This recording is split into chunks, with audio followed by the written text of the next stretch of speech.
Well, greetings and salutations, everybody. Welcome to the best damn movie-related show on the planet Earth, the John Campea Show podcast, coming from right here in our quaint little studio. I'm, of course, your host, John Campea. I'm joined in studio today by Robert Meyer Burnett. How's it going, everybody? Jonathan Voico's here. Good morning. Chris Carr's here. Hello, everybody. But most importantly, of course, you guys are here. Thank you so much for being here, making our little show part of your day. Here's how this show's going to go.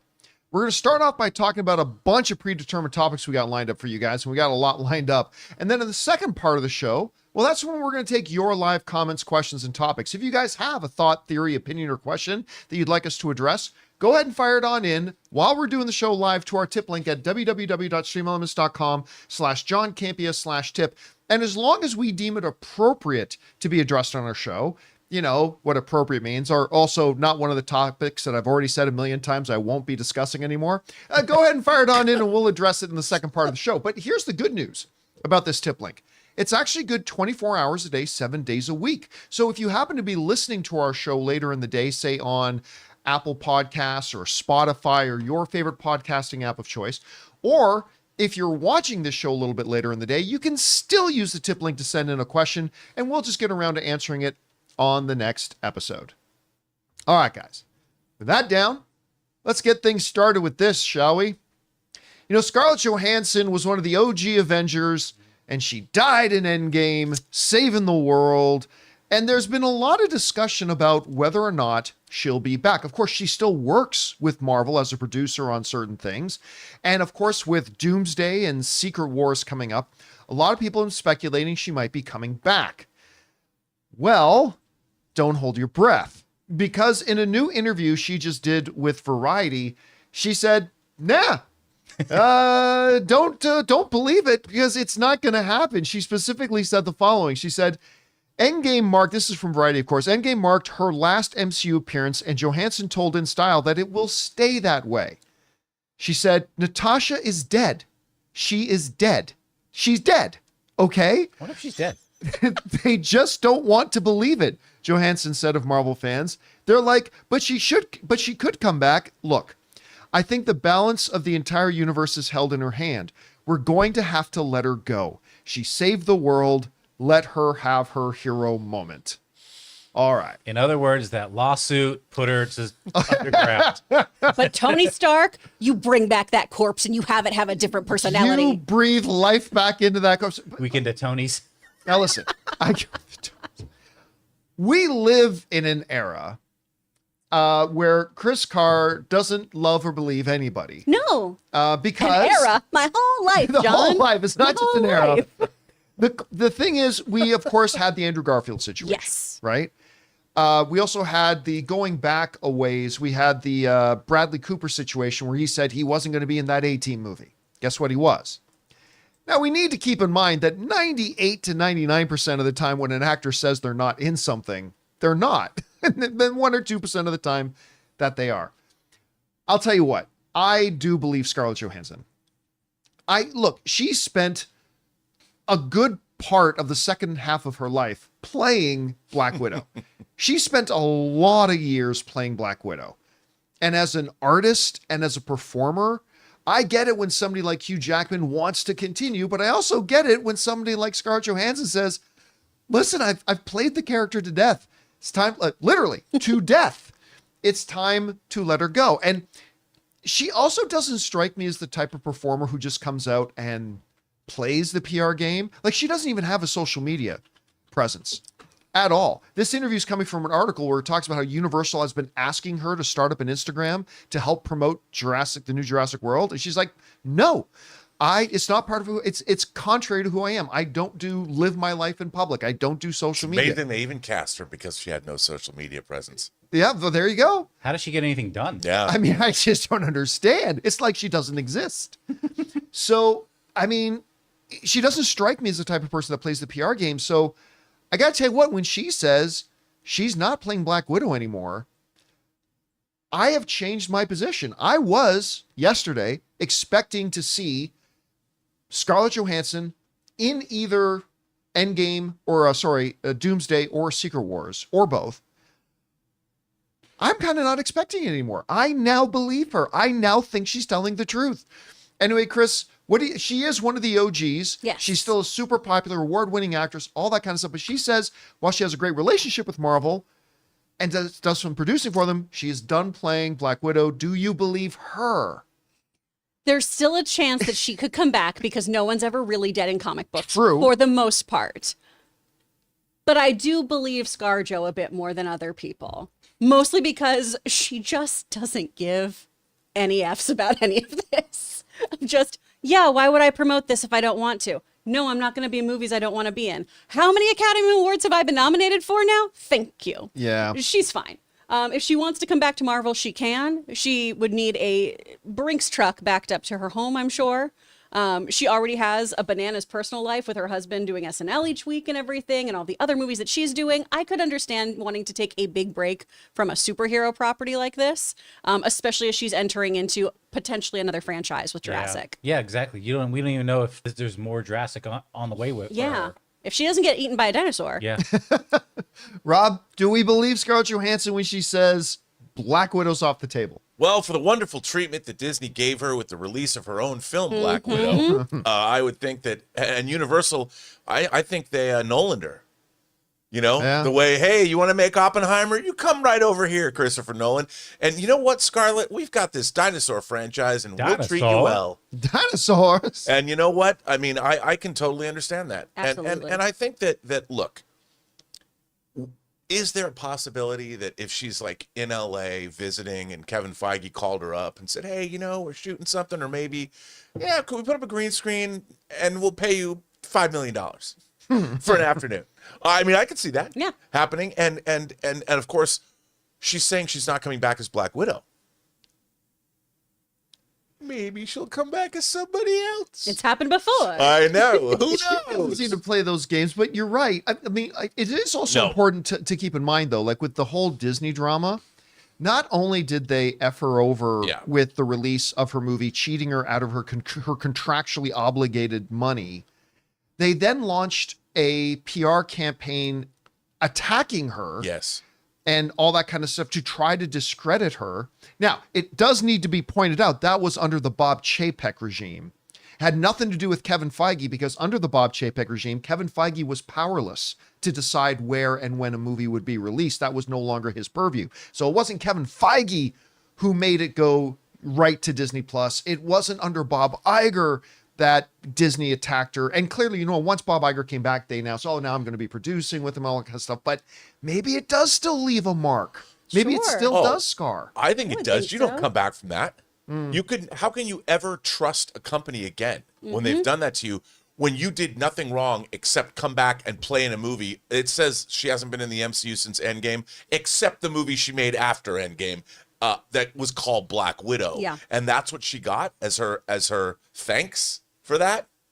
I mean, And remember, ultimately, she did get paid. Ultimately, Sure. She did. They did exactly what we all said they would have to do: write a big fat check and hand it to her. But to do but that it might to still her, scar. Yeah. I mean, of all the people in Hollywood, she's pretty much been scandal free. I mean, and who doesn't like her? I mean, heck, man, I think I watch Ghost World once a year. I love that movie. It's a good All right, movie. guys. Throwback. Question is for you. Scarlett Johansson is saying she's dead, she's dead, she's dead. Let her have her hero moment. It's not happening. Do you believe her? Maybe she comes back as somebody else. I don't know. Whatever you guys think about this, jump down to the comment section below and let us know your thoughts. All right, guys. With that down, let's move on to this, shall we? You know, I've said for a long time, the single by far best thing that Star Wars has ever made post the original trilogy has been Andor. I mean, I was absolutely floored by it. I couldn't believe how much it engrossed me and how much I got into it. And it's just like another level that I didn't know Star Wars could do in the modern age. Well, the brainchild behind that is, of course, Tony Gilroy. And Tony Gilroy is about to deliver unto us, the people, Andor Season 2, which has a very interesting release schedule. It's 12 episodes. It's going to be released over 4 weeks in 3-episode bunches, each representing 1 year. It's a very creative thing they're doing. I like it a lot. And, you know, even in the discussions about who's going to replace Kathleen Kennedy, well, not my first choice. I said I wouldn't hate the idea of a Tony Gilroy, knowing what he can bring to the whole thing. But don't count on it. Kathleen Kennedy recently did an interview where she talked about Tony Gilroy and what an amazing job he's done in Andor, but suggested you're not going to see him get involved in anything else Star Wars moving forward. And now Tony Gilroy himself has just come out and said, yeah, I'm out of here when it comes to Star Wars. I'm done. After Andor Season 2, I'm out. The headlines read, there are other things he wants to do. Andor showrunner doubles down on walking away from the franchise after Season 2. It says this comes from Game Rant. Gilroy revealed that he was behind the decision to not return to the franchise for more work following the conclusion of Andor, because of course, Andor Season 2 brings us right up to Rogue One, and we know there's no future for Andor after Rogue One. For more work following the conclusion of Andor, and highlighted just how long he'd already given to the franchise. I've been peripherally involved for 10 years and intensely involved for 6 years, Gilroy explained. So that's a pretty big chunk of my life. There are other things to do. I think when it's done, I will have left a pretty big piece of Star Wars real estate behind. I'm not feeling guilty about not chipping in anymore. So I'm going to tell you this straight up. This broke my heart. Because, again, I'm not saying that Andor is the ultimate form of Star Wars, but it was just so different. And it's like, I've always said it feels more like an HBO show than it does like a Disney Plus show. And I mean that in all the best ways possible. In a Star Wars universe that can sometimes feel a little too much the same, he really brought a new dimension to it. Something that was different on a different kind of level, right? And a Star Wars for grown-ups with Andor. And I cannot wait for Season 2. And I kind of had it foolishly in my head that he was going to be around for a lot longer. And after Andor, he would take on a new project in Star Wars, right? But I get it. It makes sense. He has been involved with Star Wars for a long time, going all the way back to Rogue One. He's contributed. He's done his due. And if he wants to move on, I completely respect that. And I will just tip my hat and say, thank you, sir. So long. And thanks for all the fish. And that'll be that. But I'm not going to lie to you, Rob. I read this and I wanted to weep because I want this guy sticking. He represents the best Star Wars has ever done since Return of the Jedi ended. I am heartbroken. I get it. Number one, do you buy what he's saying? I don't see there to be any reason. This isn't like a cast in a movie or something. And what are your thoughts about him walking away from Star Wars after Andor Season 2? Oh, more power to him. I mean, look, he worked on Rogue One. You know, he came in and helped fix that movie, or quote unquote fix it. He's an Academy Award nominated. I always say won, but he really didn't. But, you know, he wrote and directed movies like Michael Clayton, which I love. Yeah, so you know, good. He's a great writer and director, and he brought a prestige back to the Star Wars franchise. I think. Can you imagine Tony Gilroy sitting down and watching Ahsoka? I mean, it'd be the kind of thing like he'd be like himself, this. He'd be he's like what this is the whole this? time. You know, what is Yeah. this? And I think that Tony Gilroy, like he said, 10 years of his life, the fact that we get Rogue One, you know, if I was going to show somebody Star Wars now, if I had kids and was going to show them Star Wars, I might start with Andor. And have them and when they're young, they would understand deliberate pacing. They would understand the slow burn. And then you go all the way to Rogue One, and then you hit them with Star Wars. Right. Not A New Hope, the original Star Wars, because I have that on Blu-ray. So, hey, I could do that too. That would be an incredible, just that would be an incredible. Can you imagine if that was the first time you saw Star Wars, and if you had a smart kid that you educated properly and could watch a movie or watch a show like Andor, that would blow their minds. Yeah. And he did that. And I look, I got to tell you, I go back and watch Rogue One more than almost any other Star Wars movie because I've seen the original Star Wars a million times, same with Empire Strikes Back. And there's something about the tone of Rogue One that I love. And the Battle of Scarif is my favorite space battle in the entire franchise. I love that you mentioned tone because, like, I am the opposite of a lot of my friends because I love Rogue One as well. I love it. Yeah. But I'm actually even more into the first half of Rogue One because of the tone. Yeah, dude, I love Right? Ben Mendelsohn. Oh, Mendelsohn! I can't wait. So I good. can't wait to see him come back. Yeah. He's awesome. And that when him and Mads Mikkelsen when they're shooting that into Iceland at the man, that's A man of your talent. Oh, so good. I haven't read that book. You know, the book that came out before. I love that book about the construction. Somebody's of the death. illiterate. What a brag. Chris, I mean, Humble brag. Yeah. we've got I can Andor read. season 2 still coming. Yeah. Unfortunately, it's only going to be over the scope of 4 weeks, but I get it. It's really, they're going to tell 1 year and 3 episodes 4 times. Mm-hmm. It's actually pretty cool. But Tony Gilroy saying he's packing it up in Star Wars. How do you feel about that? And if he does, what do you see his kind of legacy as? What does he leave behind with Star Wars? I mean, I definitely think he's going to leave. He's going to come to the conclusion of what he wants to do with the story. And as he says, there are other things to do. That's a large chunk of your life to spend on a property. Even if it is as magical as Star Wars, there are other things to go out and do.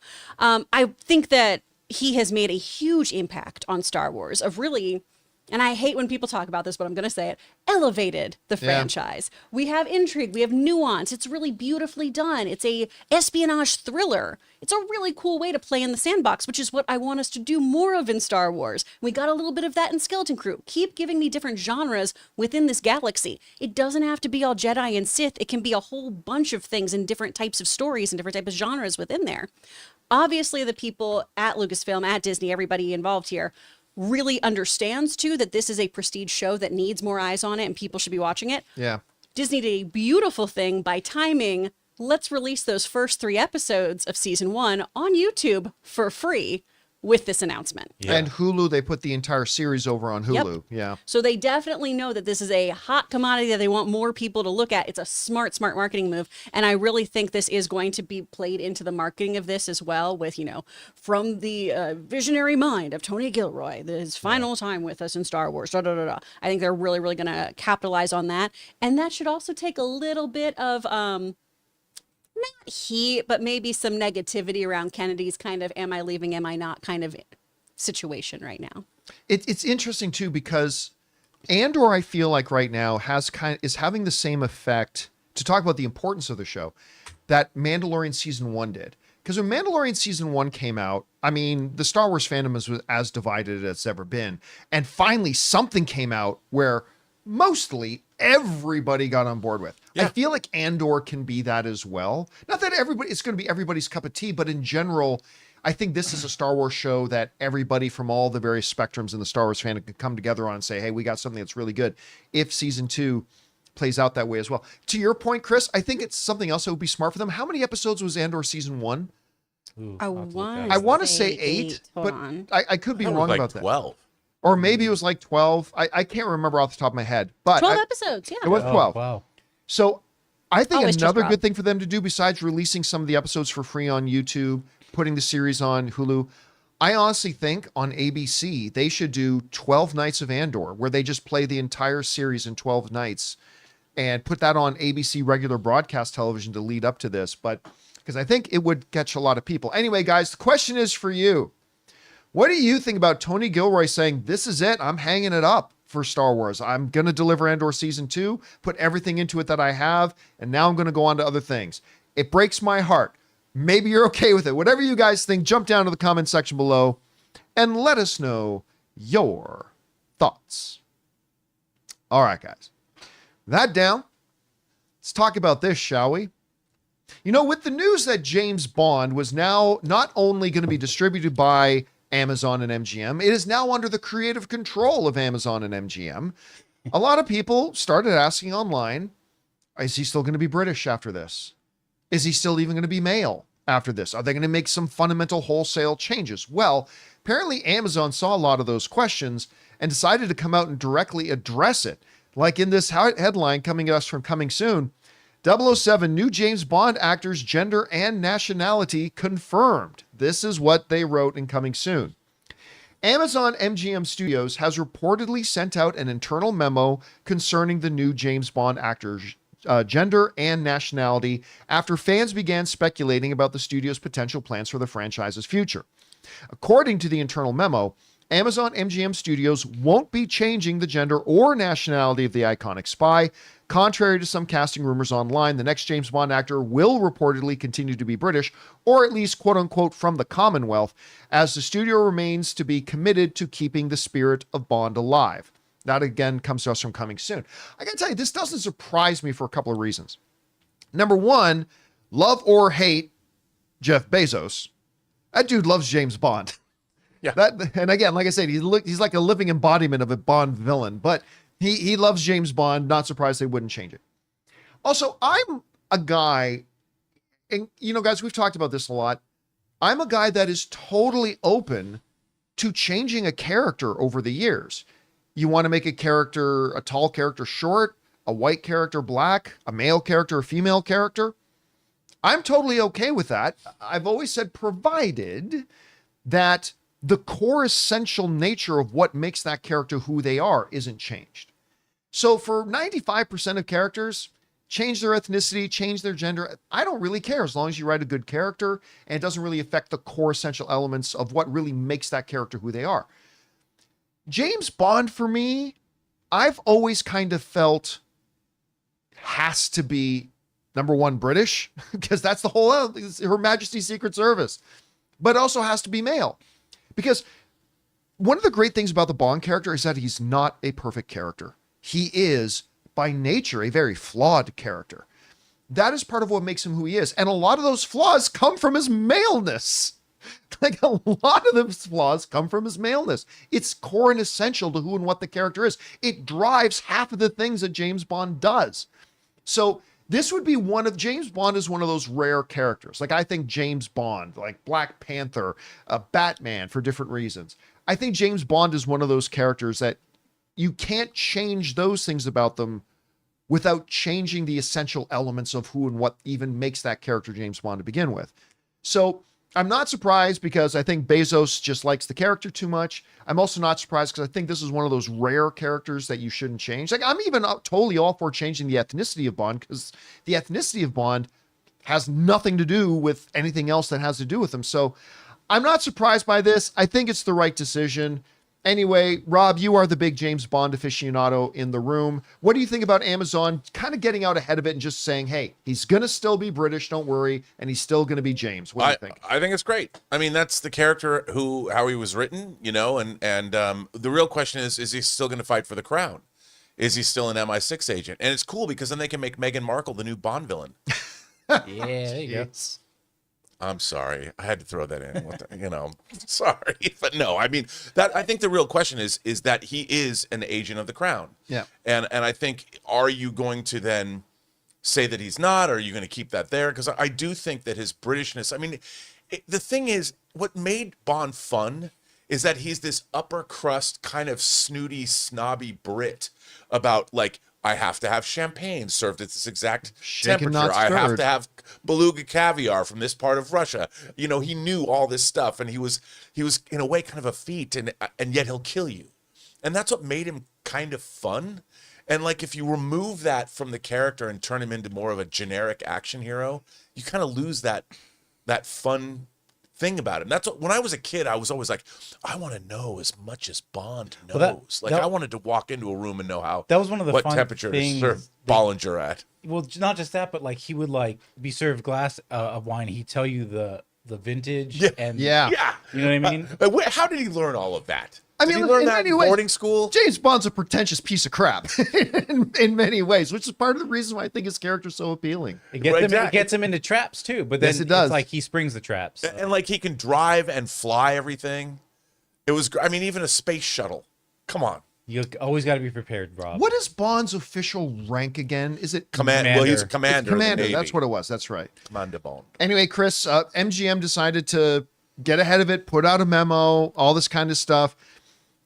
Do you think it was significant that they did that? Did they even have to say anything at all? Could they have just sat on this? I don't know. How do you see I this? think they did. I mean, I hope all of your fingers have now calmed down from all the keyboard warrioring that was happening out there of just like, if he's not a man, if he's not English, I can't believe they're going to give me some gender switched bullshit on They this always show. get mad at what they might get, but they act like they are getting it. Exactly, Yeah. yeah. Where it was, I don't know why any of you decided this is what's happening, but can we take a breath? Yeah, it's like going to like a steakhouse and be like, I can't believe they're going to serve me fish. And it's like, You know what it reminds me of?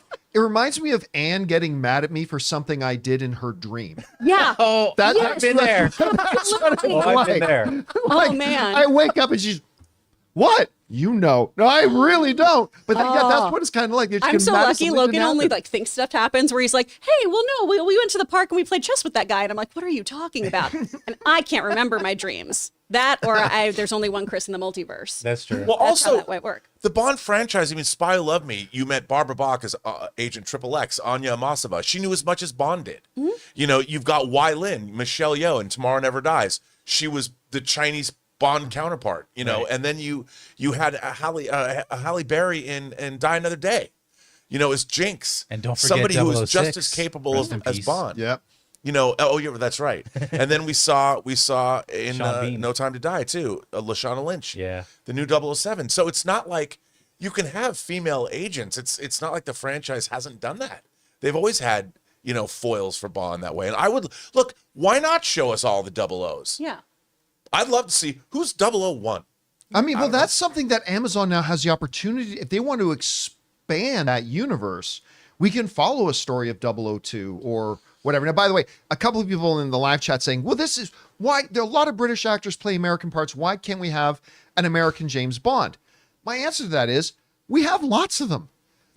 It's called Mission Impossible. Yeah. It's called The Bourne Identity. It's called, we have a lot of James Bond variants who are already American. We don't need an American James Bond. I just don't think. Plus, you know what? You could do a double. How cool would it be to do, like, is there however many 00s there are, and you introduce all of them, and they all have to participate in some, like, call it a heist movie, like. Oh, I thought you were gonna say like a Hunger Games. No, That- like, yeah. like an Ocean's 11, because all the 00s would have different specialities, and they get involved in like they have to do something on a global scale, and you could do this epic Bond, a whole thing with the entire 00 team. Well, that's one of the great things in Casino Royale, right? Of seeing the agencies trying to work together. Right, yeah. And having a whole spiel about that would be really cool. I mean, Sean Bean played a 006 who broke bad, you know, and we'll see more of that.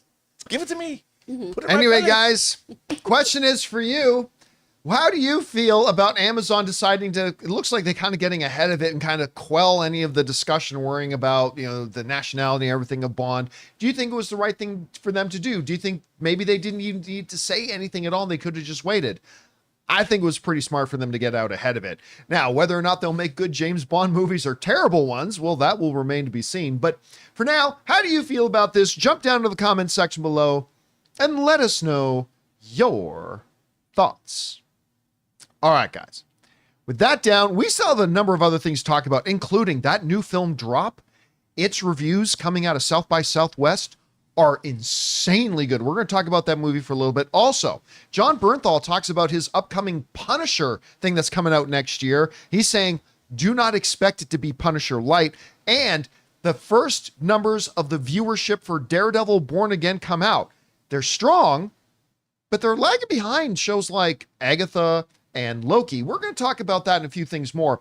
But before we do, we're going to take a couple of minutes here and thank a couple of sponsors of today's episode of the John Campea Show podcast, our friends at Ridge and NordVPN.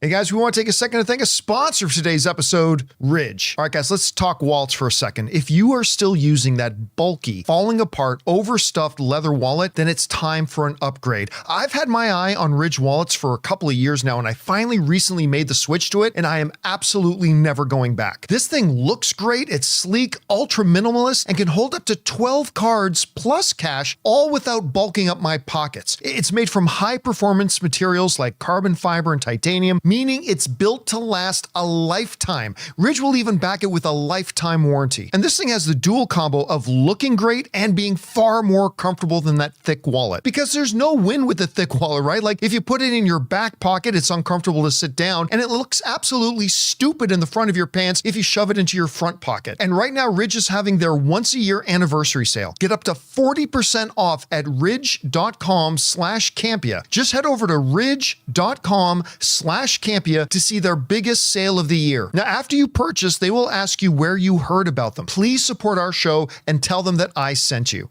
Once again, that's ridge.com/Campea. We want to take a second to thank a sponsor of today's episode, NordVPN. All right, let's be real. There's nothing worse than wanting to stream your favorite show or watch a live game only to find out it's blocked in your country. But guess what? With NordVPN, that is never a problem. With just one click, you can switch your virtual location and access content from anywhere in the world. I have loved using NordVPN. Whether I'm traveling and using public Wi-Fi or just shopping online, NordVPN keeps my personal info safe and private. By switching my location, I can even save money on flights, hotels, and subscriptions. It's like a cheat code for getting the best deals. NordVPN is the fastest VPN in the world, so there's no buffering when I'm streaming. Plus, their threat protection feature blocks malware, trackers, and phishing attempts, keeping my devices safe 24/7. And with just one account, I can protect up to 10 devices, so my whole setup is covered. So to get the best discount on your NordVPN plan, head to nordvpn.com/John Campea, and our link will even give you 4 extra months for free on the 2-year plan. Plus, there's no risk with Nord's 30-day money-back guarantee. Links in the description. Check it out now. And thank you to our friends at Ridge and NordVPN for sponsoring today's episode of the John Campea Show podcast. All right, guys, with that down, let's talk about this. You know, every once in a while, a movie will drop a trailer that's kind of been off our radar, and the trailer comes out and we're like, that looks really good. Drop was one of those trailers. The basic gist, as far as I could gather, a woman who's a single mom goes out on her first date in a while. It's kind of like an online blind date sort of thing. And she meets up with the guy and everything's going well. And she starts getting text drops from somebody in the restaurant saying, you got to kill the guy you're on a date with or we're going to murder your daughter. It's like, what do you do? And it's like, I was like, what? This looks amazing. Now, here's the cool thing about it. It's being directed by a guy named Christopher Landon, who directed Freaky, which was surprisingly charming and fun. And he did one of my favorite little came out of nowhere horror movies in the last bunch of years, Happy Death Day. Yep. Which I totally love that movie. It stars White Lotus's Megan Faye, and the guy who's in 1923 plays the son of Harrison Ford. His name is Brandon Skellner, something along those lines. This is going to be a star-making role. Anyway, it looks great. It just had its debut at the South by Southwest Film Festival going on, and the reviews are outstanding. Even Variety writing, drop review, a paranoid tech thriller set during a nerve-wracking first date. And apparently it's like a one location. Well, I mean, it starts in a couple things, but most of the movie all happens in one location, apparently. Now, it's got a 90% right now, but the critics are saying they like it, are like gushing over it. So this is what some of them say. The guys over at Joe Blow write, a slam bang thriller with a welcome dose of romance. Daily Deed writes, Drop Dead gets the blood flowing and the mind racing, packing a Hitchcockian punch that respects its mighty influences. The good folks over at Slash Film wrote, the term edge of your seat gets thrown around a lot at various times. This movie truly earns it. Variety writes, a silly, pulpy mystery entirely sure of its own conceit. Drop combines tech paranoia and the looming specter of abuse to create something surprisingly taut and entertaining. Now, The Wrap didn't like it, and I got a problem with something they said. But anyway, it says, it may be just slick enough in small slivers to win some over, but audiences should raise their standards for what they get out of this date. Now, let me pause for a second, please. I haven't seen this movie. I may not like it myself. I have no problem that The Wrap didn't like it. But how big of a piece of shit do you have to be? And for all I know, the guy who wrote this is a super nice guy, maybe just didn't word it well. I don't want to speak ill of his character. I don't know them, right? But do you know how off-putting it is to have somebody say, oh, see, I didn't like it. And if you did, it's because you don't have high enough standards. Fuck you and the horse you rode in on. Anyway, I just hate it. And you know what? You know when it drives me even nuts is when I catch myself doing that too. I think a lot of film fans do this. I think we will all catch ourselves doing it. I just hate seeing it from like a professional critic saying, if anybody liked this, it's just because their standards aren't high enough. I am the standard. Anyway, so screw that comment. No, I am. No, I am Spartacus. Screw that. Anyway, Awards Buzz writes, Drop is equal parts enthralling and over the top, taking considerable leaps in logic to construct its premise, but wasting no time in diving right into the intensity and inescapability of the situation. Phantom Wire didn't like it. They wrote, Drop tries its best to bring out a cool premise and extend it into a feature-length film. However, you can feel Landon and his crew doing everything they can to make a most one-location feature feel far grander than it actually is. Fair enough.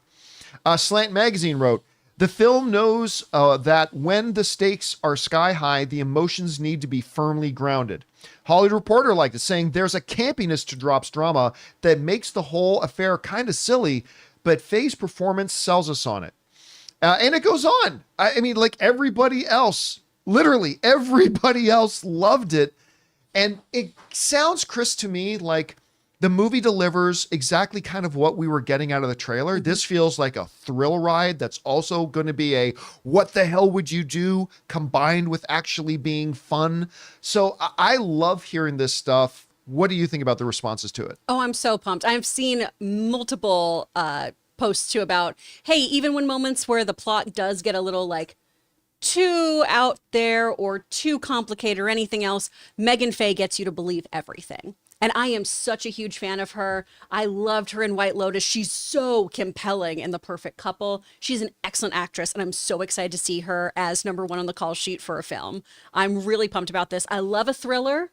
I'm really jazzed. I think it's going to be fun and really creepy and messed up. And we're all going to have that fun moment, I think, watching this of what would you do in this scenario as well. And I think those are the best kinds of movies where you're so absolutely invested and put into the shoes of your character. This looks so exciting to me. And again, it's truly one of the coolest little trailers we've had this year so far. So good. It just instantly sold me on the film, and it sounds like it actually delivers. Anyway, Rob, what is your response to the reactions we're seeing for Drop? Well, I mean, first of all, the premise, like almost like these one location premise movies, if they're pulled off well, they can be so great. And it's like, here's what I always talk about movies at scale.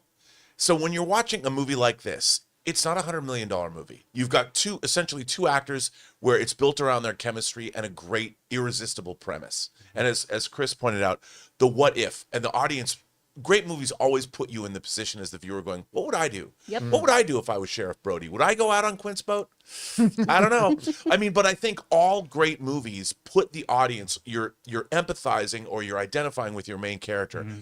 And this is a perfect premise. Yeah. And it's, look, I call it a B movie only because it's not Apocalypse Now or something, but this is to me, this is catnip. It has an irresistible premise. It's got something my must see factor, because intellectually I want to know what's the conclusion. Yeah. I want to know what happens and who sent her the pictures. That's it. I mean, I want to know. And if you can do that to me with a premise, you've got me. And if it's well executed, and look, Happy Death Day had the same idea. You wanted the premise behind that movie. How's that going to end? Why is this happening? What all the ramifications that come along with it? This is why, I mean, this is what Hollywood should be doing more of. And this is the kind of movie that you're going to have a fun time with an audience. Because even if this makes 20-30 mil, I mean, based on the budget and the market. That's it. Yeah, this is clearly a very small budget film. Yeah, when this movie came out, when the trailer dropped, it was a few weeks back. I said it's kind of a modern an updating of Telephone Booth. Remember that with Colin Farrell? That's right. Yep, I remember you said that. So, yeah.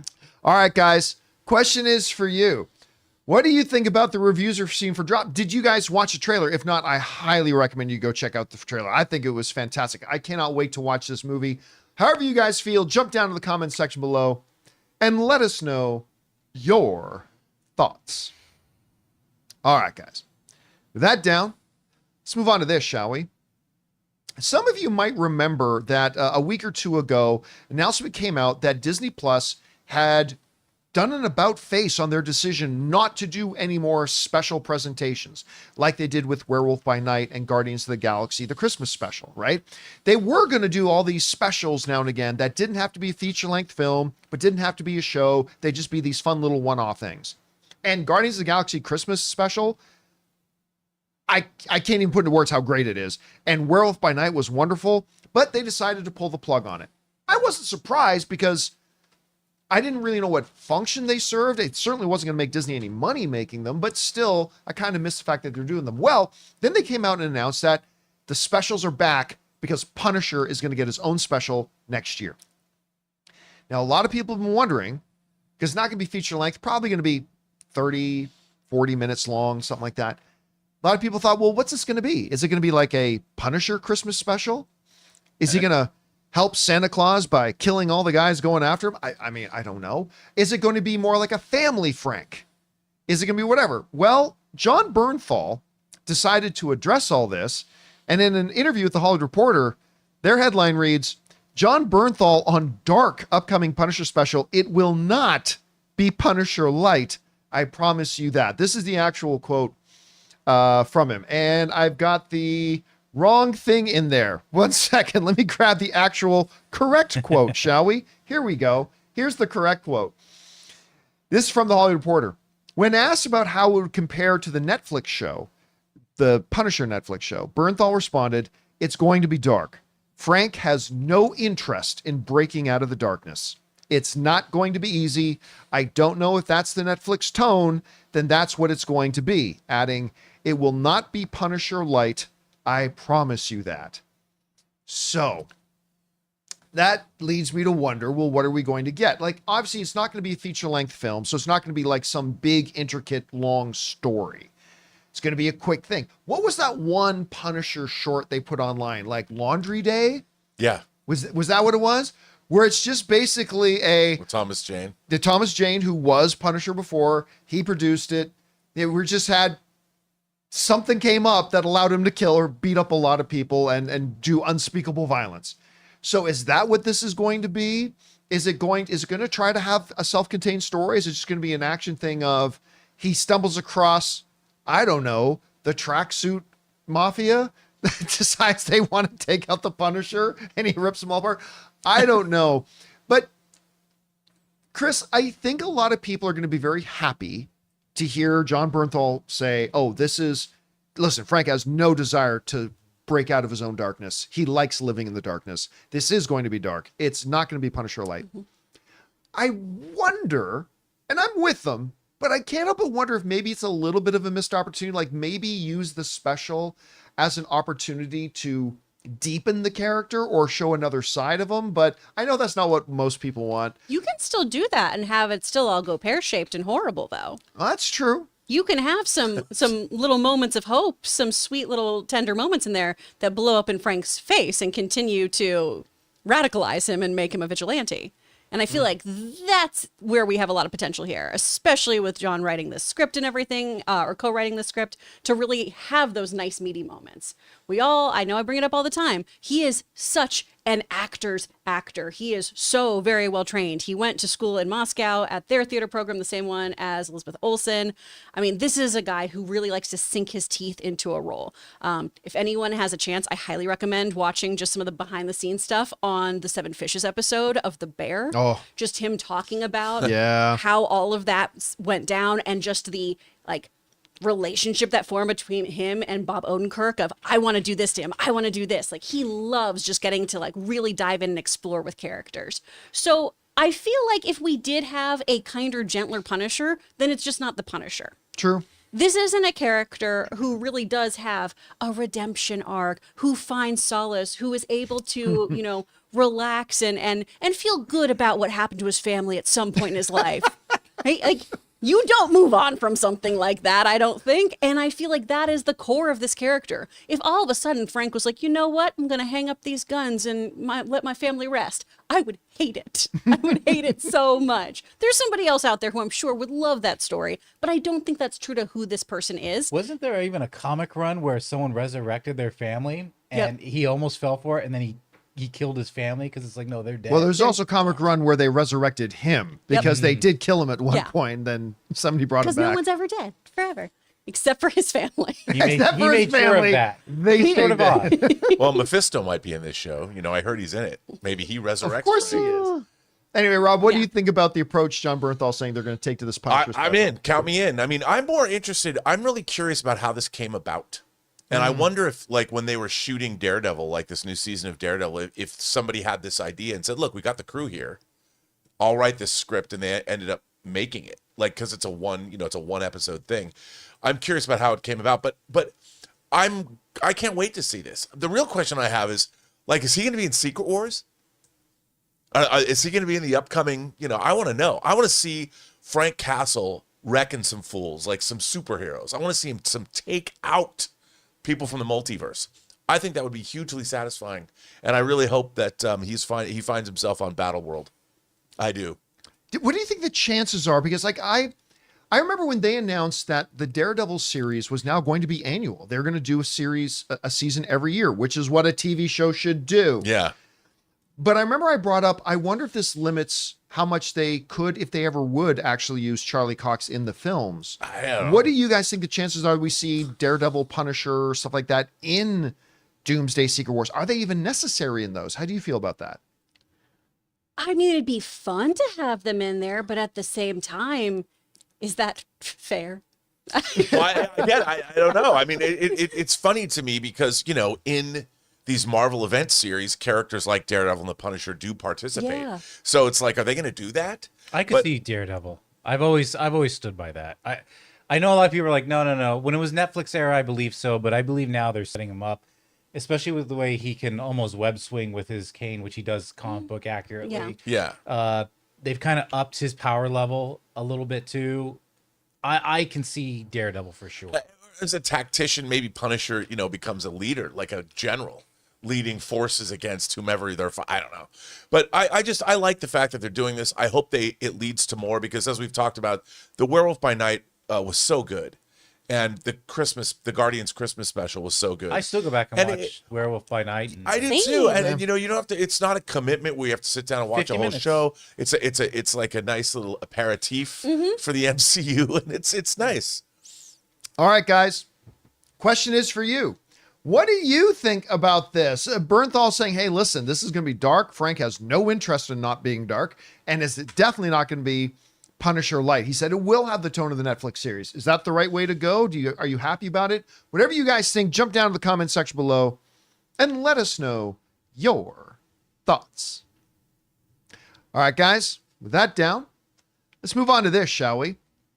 Well, Daredevil Born Again, episode 3 is tonight. Of course, they launched the first 2 episodes last week. New episode comes tonight. But with the new episode comes some viewership numbers.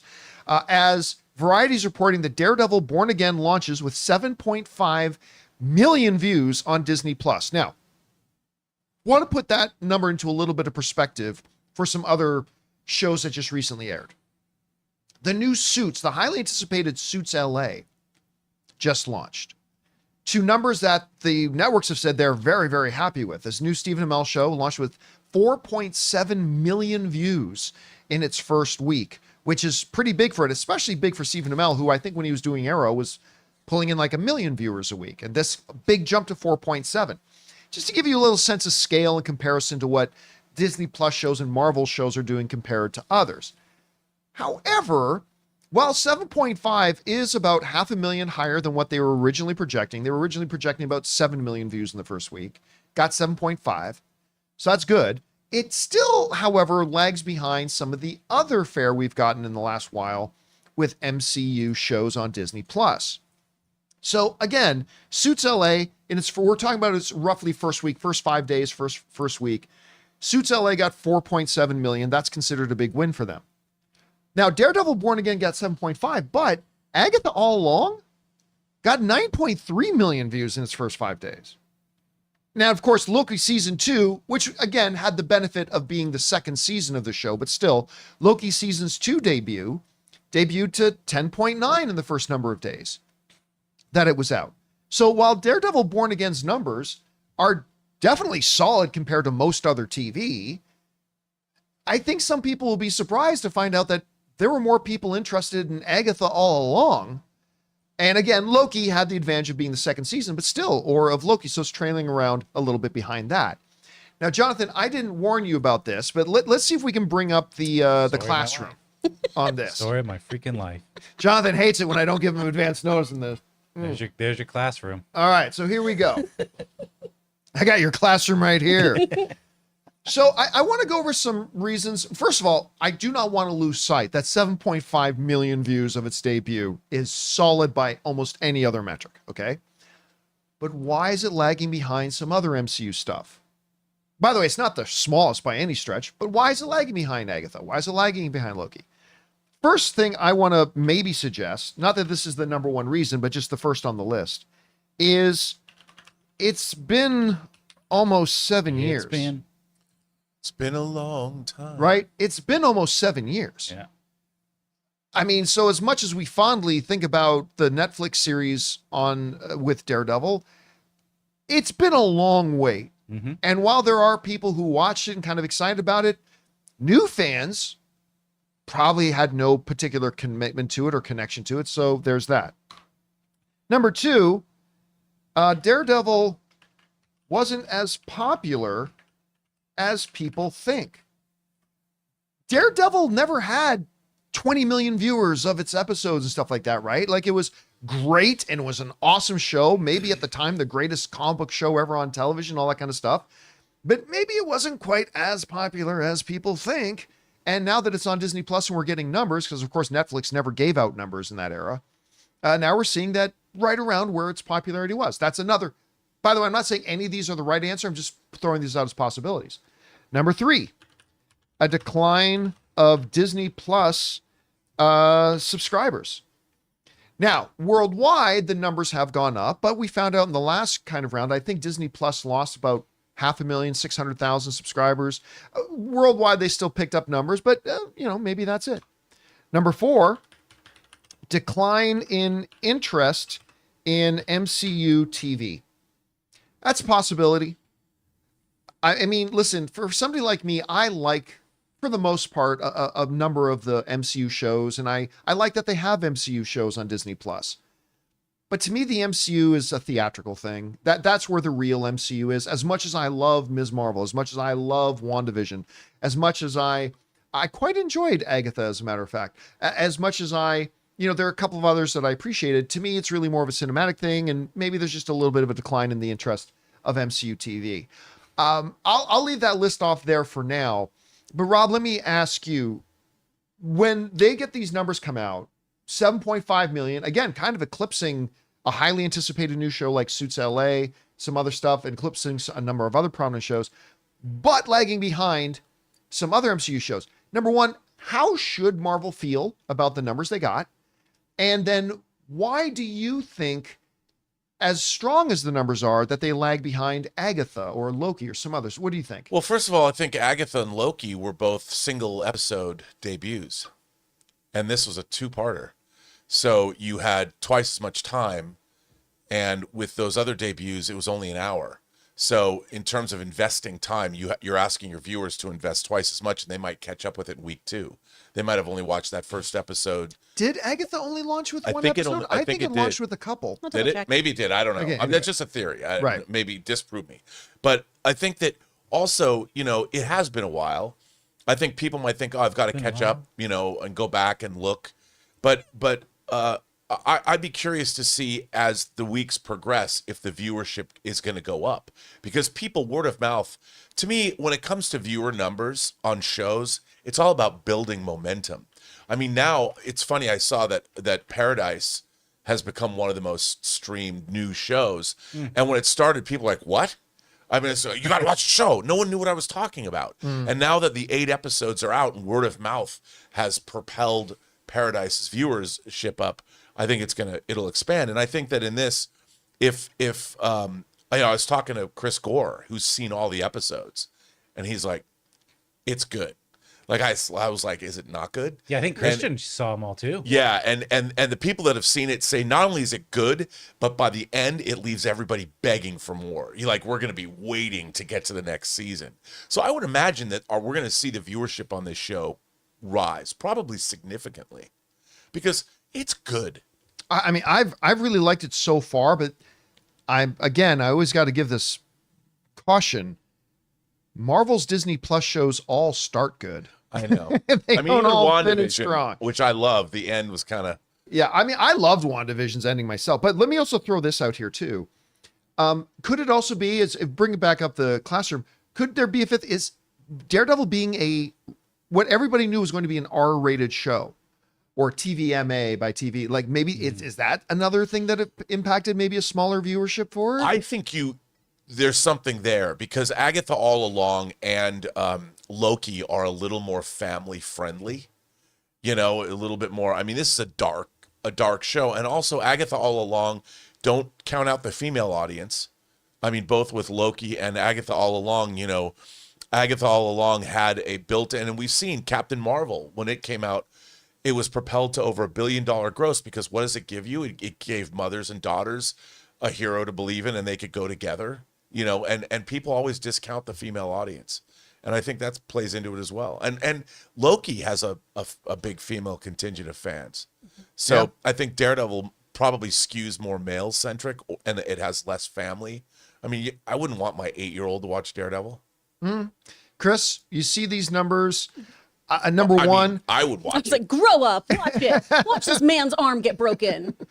Rub some dirt on it. how should they feel about their numbers, and why do you think maybe they're lagging behind some of the other MCU stuff? Well, that 7 mil is certainly nothing to, sneeze at. That's fine. It's just compared to these other shows. Yeah. And I do think Rob was on to something too with those other season premieres, because Agatha, even though it was 2 episodes, the runtime for that was 33 minutes and 35 minutes. So that's one episode of Daredevil, basically. So that could be What part was of it. that? Daredevil's was for like 43 and 50. It was almost 59. Yeah, it was almost 2 hours. Yeah. So I could see if people are slowly watching that one.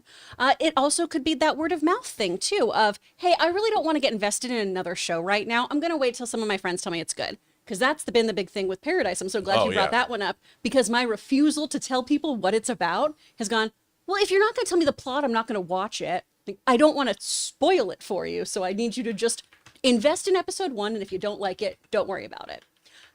I feel like there's a little bit of that here of, we have these leftovers of, I don't know if it's going to be as good as the Netflix one. I don't like some of the stuff the showrunner said. I don't know if I want to get into another show. Or for people who are not inside this comic book bubble or, this MCU bubble, maybe they just aren't really into seeing something like this. I feel like we're going to have the same kind of build like we did with Penguin. Yeah. Of, hey, this is a show that happens to have superheroes in it, which is how I think all superhero properties should be treated. You just happen to be a super being. You just happen to put on a mask and cape or whatever your whole attire is. These shows, when they really lead with character and these stories of intrigue and mystery and what's happening politically in a city, I think that's how you get your quote unquote run-of-the-mill audience invested, by letting them know, hey, this is a great story that happens to be based on some comic book content. Penguin is I think that's a good indicator. I mean, I don't know what the Penguin numbers are, but I would imagine they grew quite exponentially. They kept growing as the season went on, yeah. Because that show was so good, but I think it probably took people like, I'm not going to watch a Penguin show. Yeah. But once you found out what it was, like you just pointed out, because it dealt with corruption, it dealt with crime, it was much more grounded, that people forgot. I mean, you could watch that show and not know Penguin had anything to do with Batman Oh, absolutely. and love it. Be like, what is this? This is awesome. I'm going to throw in another potential reason why I think lagged behind a little bit. Maybe number 6, that Agatha and Loki are already in the MCU. They're already MCU. Now, you can make an argument that Daredevil had 3 seasons of television, all that kind of stuff. But And again, he that was caught a almost break. 7 years ago. I think that's a really good point. I mean, and Loki's old school MCU. You're going all the way back to the original Avengers, and I think it's a good point. And Agatha was in WandaVision, so maybe there's part of that too. Potentially. And again, Agatha was actually another example of that, where it started off at a certain length, and its audience kept growing as the series went on. So it's going to be interesting to see how Daredevil's audience does. Did it keep people on board? Does that word of mouth get them returning like they did with Penguin, like they did with Agatha, and like it did with Paradise? Or will they MCU it and kind of have declining quality? I really like the first 2 episodes. We'll see how tonight's episode is. Guys, question is for you. What do you think about this? I mean, by almost all metrics, Daredevil Born Again has started off pretty strong, but behind some of its other MCU counterparts. How do you feel about this? Should they be glad about that? Not happy about it? I don't know. Whatever you guys think, jump down to the comment section below and let us know your thoughts. All right, guys. With that down, it's time for us to move on to the most important part of our show, which is, of course, taking your live comments and questions. But before we do, we're going to take a quick moment and thank another sponsor of today's episode of the John Campea Show podcast, our friends at Kikoff.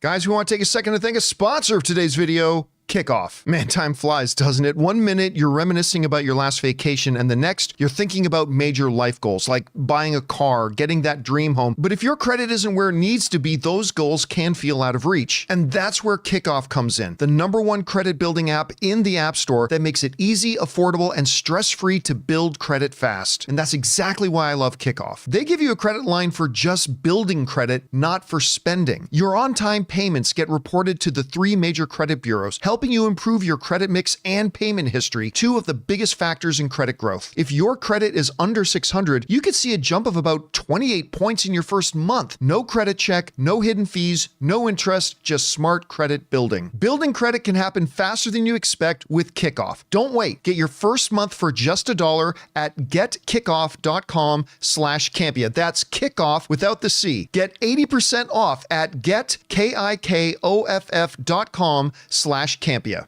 Must sign up via getkickoff.com/Campea to activate offer. Offer applies to new customers first month only, subject to approval. Offer subject to change. Terms and conditions may apply. Point stat based on Equifax Vantage Score 3.0 changes for Kickoff users starting under 600 who made their first on-time payment between January of 2021 and March of 2024. Payment and credit activity outside Kickoff can have an impact on your credit. Individual results may vary. And thank you to our friends at Kickoff for sponsoring today's episode of the John Campea Show podcast. All right, Ray Era. We'll just call it the era from now on. The Ray era has begun, Has baby. begun. And of course, it's time for us to begin taking your comments and questions. Jonathan, what we got up first? AV Callie says, "Hi John, what do you think is the likelihood that Ned Leeds becomes the villain in Spider-Man 4? Ned Leeds has no memory that he is friends with Peter Parker, but it would be a gut wrenching to Peter if this were to happen. Thoughts? Ned does know magic now. He barely knows magic. Nah. Ned. I get it. There is a thing where Ned. Yeah. I get all that. But this is the movies, and Ned is just too pure of heart, man. He's not just a normal guy. He's like a really good, pure of heart guy. Now, like even the best of people, if you confront them with the harshest of tragedies, maybe his Lola that we met in the last Spider-Man movie gets brutally murdered, and he thinks Spider-Man did it.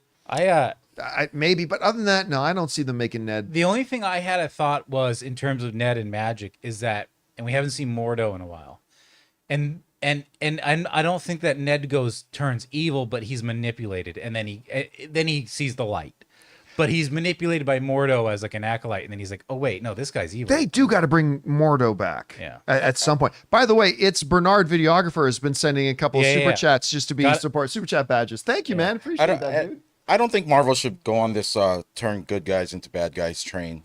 We already got like the Robert Downey Jr. thing going on, so and they already did it with Wanda. Yeah, let's not do that. It's gonna get corny real quick, I think. After Ned will stop. After Ned will stop. Just Ned, then we'll stop. Yeah. All right, what's next? The Vela Seraptor, something like that, says, "Hey John, not a fresh topic, I suppose, but you prompted my question during the $1 billion broccoli segment. You see, I liked Rings of Power 1 and 2. As such, I can't detect what you describe Amazon improving between the 2 seasons. What did you see improve?" Oh, we've talked about this many times. Pacing, scripts. Yeah, like we've talked about it plenty of times, but the improvements were legion. Number one, the pacing of the show, which one of the things about season 1 was that it just felt constantly like it was meandering. Constantly meandering, had too many cutaway things to storylines that we weren't interested in, all that kind of stuff. The pacing of season 2 definitely picked up.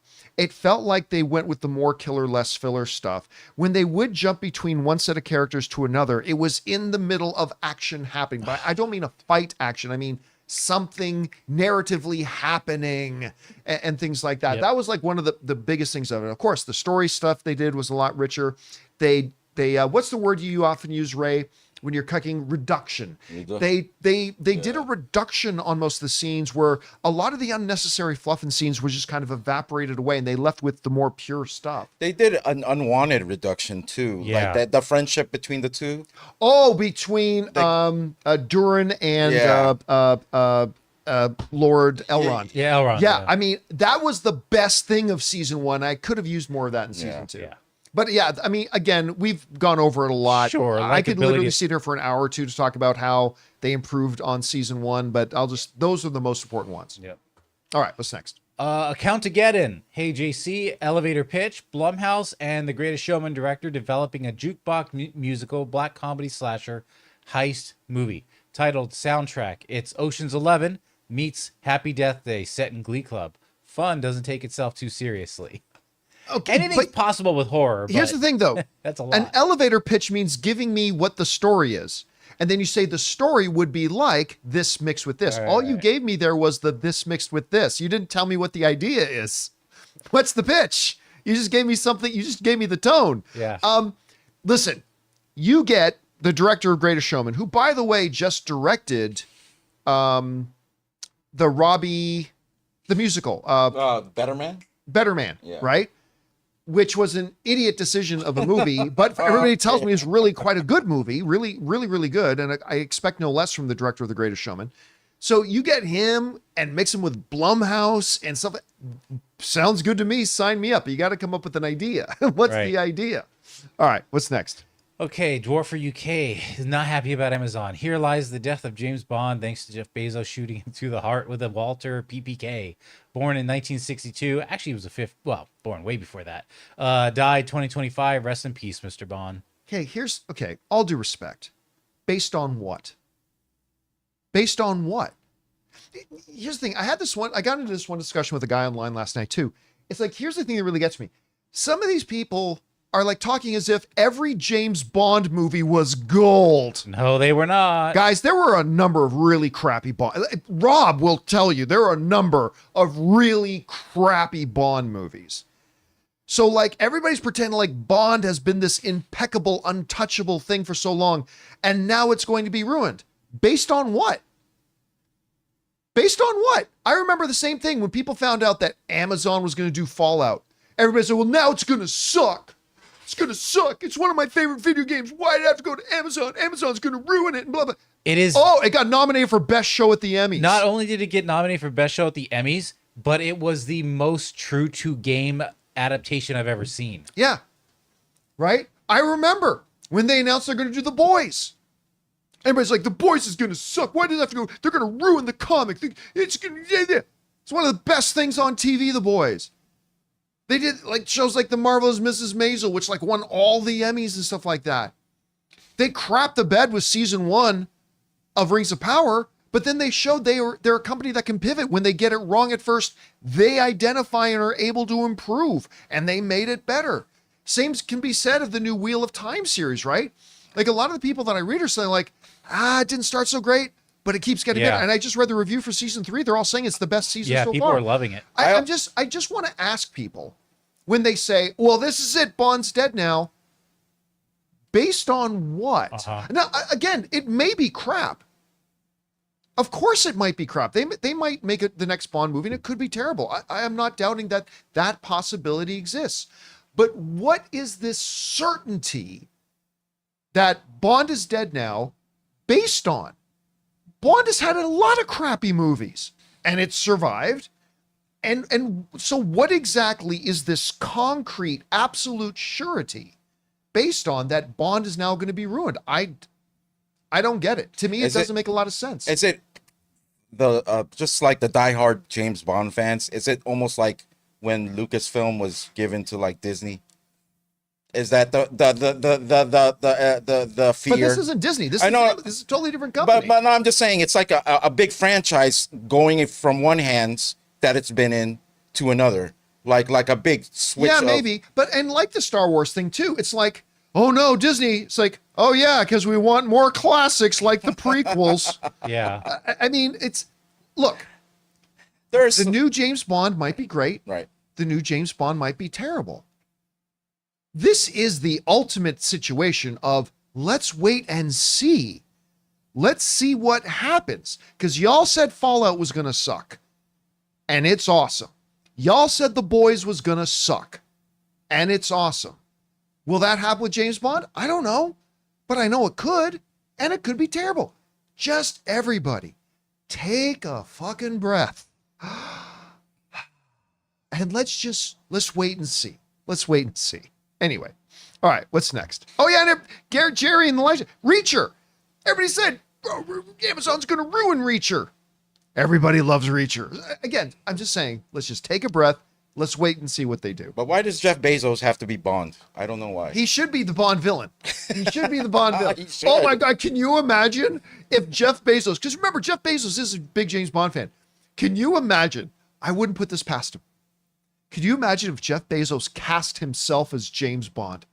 So I own it. Yeah, I'm going to play James Bond. They said they delivered my Aston Martin by 5. Then I'd be with you guys. Yeah, this thing's dead. Yeah. I wouldn't put it past him to do The that. plot of the new movie is going to be global shipping goes down. Gold Dick is threatening our overnight delivery. It says delivered, but I don't see it on my porch. Yeah. It ain't on my porch. The hell, man? That picture they sent isn't even my house. That's not even my front porch. 007, what's going on? That's his new problems. All right, what's next? Fix our shipping. All right, Tristan Thorpe says, never saw a James Bond movie. The spy genre doesn't do anything for me, but this Fair enough. Yeah, this Amazon James Bond news is my favorite entertainment news story of the year. The drama is so juicy, I love it. I mean, the story is great. Like, from everything from, like, with the acquisition of MGM and the whole drama of just Bezos going, just get rid of her. I don't care how much it costs. And then he went, wait, how much did it cost? $1 billion to get rid of her.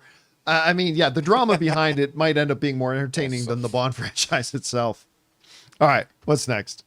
It's all Wanda says Paradise committed a writing cardinal sin.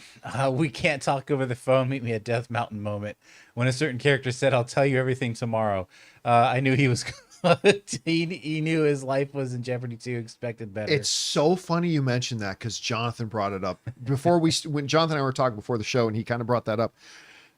What, for those of you who don't know, my number one most hated trope in all of television and movies is the meet me at Death Peak trope, which is, and it happens in so many shows and movies, and I'll just make up a scenario.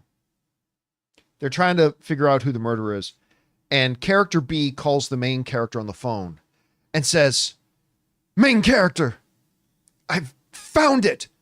I discovered the smoking gun evidence that tells us who the killer is." And the main character says, "Oh my God, that's fantastic. Who?" And inevitably, character B says, every time, "Not on the phone. Meet me at certain Death Peak at midnight." And sure enough, by the time our hero gets to certain Death Peak at midnight, character B is going to be dead. He's gonna be pushed off. Pushed off, stabbed off, killed off, choked off, whacked off. I don't know, but character B is going to be dead. Well, right? these days, he'll just get DoorDash to go. Just get DoorDash is done. He's going to be dead. Task Rabbit. And so many movies and so many TV shows do this all the time. And sure enough, I'm watching Paradise, and the one guy meets up with our main character and says, "Yeah, there's a lot you don't know, but I promise I'll tell you everything tomorrow." I was like, please just give him a nugget right And it's now. like, why don't you just have a meteor fall on the guy right now? Because there's not an audience member in the world that believes this guy's still going to be alive to tell our hero the answers tomorrow. Meet on a live mountain instead. Just at least tell him what it rhymes with. Yes.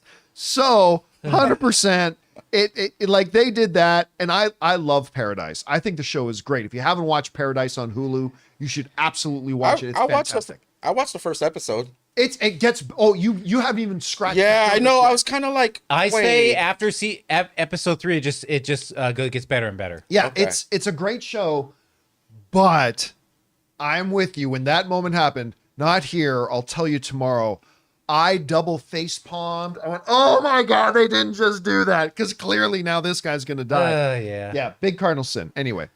All right, what's next? Australian Jedi says, following up on yesterday's question, here are some recent Australian films and TV series you should check out. Films, The Dry and its sequel, both starring Eric Bana. The Dry and the Dryer. Yeah. TV shows, Upright, starring Millie Alcock, and Firebite. All are streaming on AMC Plus. Yeah, I don't have AMC Plus, but I've had a few people writing in recently about that Millie Alcock. Well, of course, she's the actress from House of the Dragon. House of the Dragon, and now she's going to be the new Supergirl. A number of you guys have written in to tell me that that show is actually quite good, and that's one I'm going to keep my eye open for. All right, thanks for the follow-up, man. All right, what's next? And then Australian goes on, says some more TV recommendations. Wolf Like Me, starring Josh Gad and Isla Fisher on Peacock. I liked that show. Oh, did you? Oh, That liked. was the first Peacock original. Uh-huh.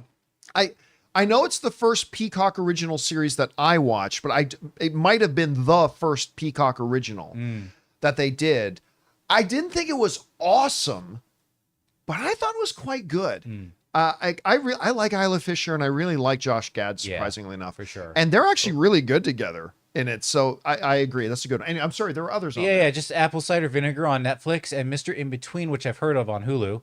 By the way, Mad Max Films and Farscape are indeed Australian productions. Oh, there you go. Yeah. All right, what's next? All right. Tim says, hello, Scooby Gang. At one time, John Cena was attached to star in a Duke Nukem movie. That's right. Yep. Do you think the window of opportunity for this to be successful is closed, or can it still happen? Oh, no, that thing's dead. I just think, like, people of, like, our generation know Duke Nukem, and then that's about it. Yeah, I mean, I think a lot of people today don't even know who Duke Nukem was. Duke Nukem was hilarious. Actually, there's a lot of lines in movies that were directly taken from Duke Nukem. Actually, even like They Live Right. with Roddy Piper took some lines directly from Duke Nukem. Duke Nukem was hilarious. I think, here's the thing. When they first announced, I think I was still at AMC when that news first came out. When they announced that movie and they announced John Cena was going to do it, John Cena wasn't yet John Cena. Yeah. And I don't think his name was a big enough name. Certainly was in wrestling, but no one took him seriously yet as a potential actor. And I think it just kind of sputtered and fell out. Yeah, I think it's far too late for that to ever happen now. So I don't expect that will ever happen. But that was one I was interested in. I think a Duke Nukem movie could have been pretty fun. All right, what's next? Darius says, hello, hope all is well. Mickey 17 really moved me to tears, especially the ending. As someone who has done a lot of self-healing from trauma and regret, Mickey 17 really drives home that line, it's okay to be happy. It's, Jonathan made a good point the other day. It wasn't exactly the movie I was expecting it to be. Kind of, you know what it reminded me of? And I know this is going to sound like a bit of a stretch. It reminded me a little bit of Civil War, not Avengers Civil War. Yeah. Where it was like, it kind of looked like one thing. But it wasn't that. And at its heart, it kind of is, but it came across differently. Yeah. And it's a poignant movie. It's Bong Joon-ho though, so we really shouldn't be surprised. Oh, because when you look at his other films like Parasite, right? He wants to make an observation about life, really. Oh yeah. And he does that here, and it's not going to be a blockbuster. It's actually struggling at the box office, but it's a really good movie. Oh yeah. I don't think it's going to be on my top 10 of the year list by the time we get to the end of the year, but I quite enjoyed it. Yeah, just the ending too, and not that I don't say how it ends, but just the ending and then the way they bring it all together with that little piano piece at the end. It's so pretty. Yeah, it's so nice. All right, what's next? Batman Forever says, oh no, did we do Vanessa Del Rio. Okay, so fan theory in Fantastic Four. So Victor Von Doom makes like an Iron Man 2 Elon Musk style cameo as Reed's friend, which leaves Reed and family confused and disheartened when they encounter Reed as his #1 hater variant, Dr. Doom, in upcoming Avengers Doomsday. Thoughts on Bring on the Filthy. So we see him as like disguised as a friend. I don't think so though. So okay, so bring up the question again for a second. Just let me read the first line again for you. Okay, in Fantastic Four. All right. I don't think Robert Downey Jr. is in Fantastic Four. I do not say John Campea report. No. This is just me as a fan guessing, just like everybody else, just making a guess. My guess is Robert Downey Jr. is not going to be in. And to everybody who'd say, you can't have a Fantastic Four movie without Dr. Doom. Of course you can. They said the same thing about Spider-Man not being in a Venom movie. Yeah. And that turned out to be a massive blockbuster. Well, in the inverse of that, we've had Fantastic Four movies with Dr. Doom, and they weren't great. Yeah. I don't think we're going to see Victor Von Doom in this movie. Now, there is a possibility that maybe in a post-credit scene or something, but if I had to put $5 on it, I would guess that we're not going to see him. Maybe not even mentioned. Now, you could say, but the history of the character. Well, remember, the prominent theory right now about Fantastic Four is that the Fantastic Four was from the Earth 616 1960s. And then in their space mission got lost and actually ended up in another alternate dimension, which is where, because we see that Fantastic Four is happening mostly in an alternate Earth. It's not our Earth. And maybe Victor's not there. Again, I don't know. This is all speculating. But again, for now, my guess is Robert Downey Jr. Again, just a guess. Yeah. I'm not going to keel over with shock if he does end up being in there. I'm just guessing. But my guess is he won't be in this movie at all. But we'll find out. Mm-hmm. All right, what's next? Batman Forever says they had good chemistry in Twisters, so why not Glenn Powell as DCU's Batman? As I believe in a future James Gunn DCU will focus on Bruce and Clark's relationship, like MCU did with Steve and Tony. Thoughts? I've never been opposed to Glenn Powell as a Bruce Wayne, but he also wasn't my first choice. You definitely don't. First of all, they had like 2 or 3 scenes together in Twisters. I would not say that they had great chemistry in not that they had bad chemistry. For those of you who don't know what he's talking about, David Cornsweet, the new Superman, was in Twisters with Glenn Powell in a small secondary character. They only had like 3 scenes together, and I would not say, wow, they had amazing chemistry together. Now, as far as just the premise of Glenn Powell as Batman, well, my only rule is, the only thing I look for is the person you're looking at for whatever the role is, a good actor. Glenn Powell's a really good actor.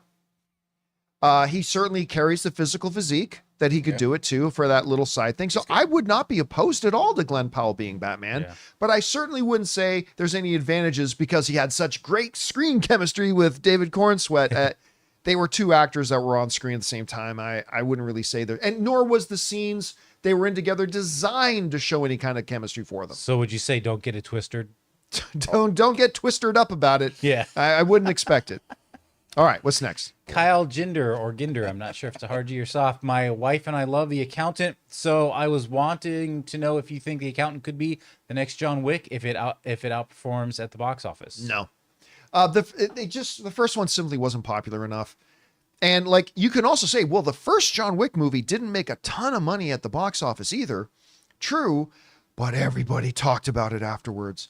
And unfortunately and inexplicably, after The Accountant was out, it didn't really stay around in the zeitgeist. People didn't really talk about it much.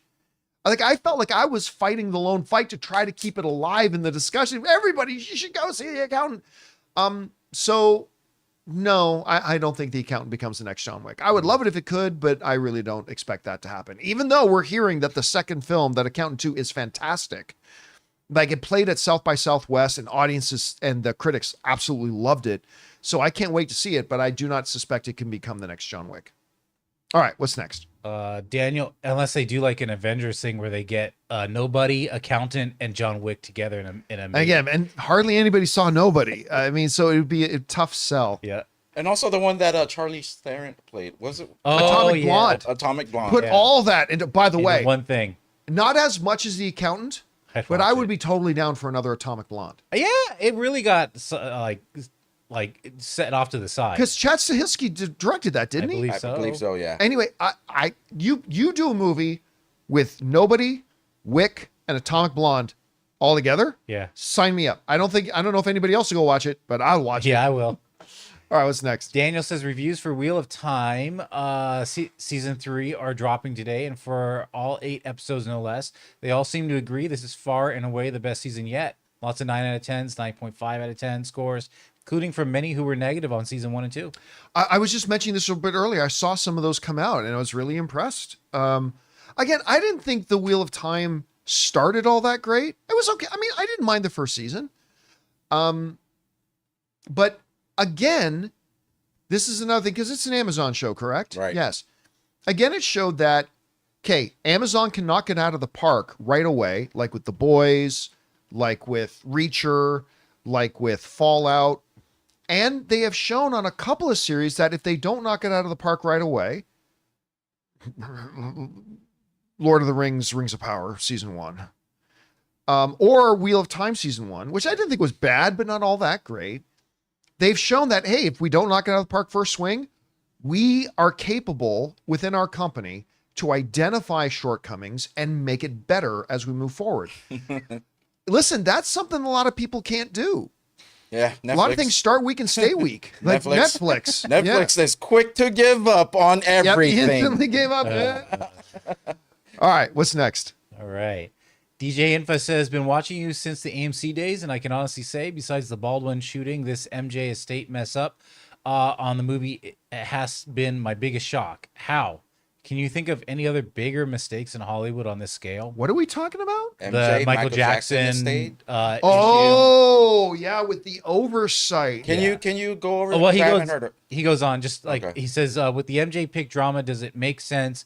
Whatever the cost of the reshoots, just offer the figure to the family if they take it. Otherwise, leave the movie as is. At least try before you do reshoots. Yeah, well, look, number one, I'm sure they did try. That's look, the first go-to thing of any, not just studio, any corporation. The first go-to attempted fix is, can we write a check to fix this? Right? That's always the first check to see if they can do. Can we just write a check to do this? Uh-huh. So for those of you who missed out on it, and it's been a while since we talked about it, so correct me if I'm wrong a little bit, but one of the accusers' families Okay. in the Michael Jackson drama eventually made a deal with the estate in their settlement that, hey, if you ever do anything in the future, like telling the story of Michael Jackson, you leave our family out of it. Right. You can't have this case You in it. cannot talk about our kid, our family. You, as the Michael Jackson estate, agree that never, ever will you talk about our family. Oopsie. The very first thing. When the Michael Jackson estate then sold the rights to the studio to make the movie, and the studio's like, is there anything we need to be aware of? The estate's like, nope, we're good. So the studio went ahead and made the movie, including that kid and that family. Oh boy. Only to later's like, hey, you're not allowed to have that. And apparently it's a major part of the story. You're not allowed to have that in there. Oh. That's part of the agreement with the estate. And the estate was like, oh, we forgot. Yeah. You just made the list! Oopsie. Oopsie. We couldn't see over this big bag of money. We forgot. So now that I don't know where they are right now. I don't know what the status is currently, but at the time that left them in a position of, we've got to rewrite and reshoot man. a significant part of this movie that we were almost done production on to go in a totally different direction. Now, could they have gone to that family, or could they have made the estate of Michael Jackson out of their own freaking pocket because it was their fault to go to the family and offer a big check? Maybe, but it also maybe for the family, it's like, there's no amount of money that would make it okay for us to drag our family's name through that. I mean, so I don't know what the status of it currently is, but oopsie. Yeah. Like you had one job, and that was a huge, and again, it wasn't the studio's fault for a change. It wasn't the studio's fault, but yeah, it was a big oopsie, man. That's crazy. And so I don't know what the current status of the movie is. Now they might be done. They might have been able to settle it. Maybe they did have to rewrite a big chunk of it. I just don't know right now, but I'm sure it'll all come out soon. All right, what's next? Anonymous two-parter. Actually, it's DJ Info.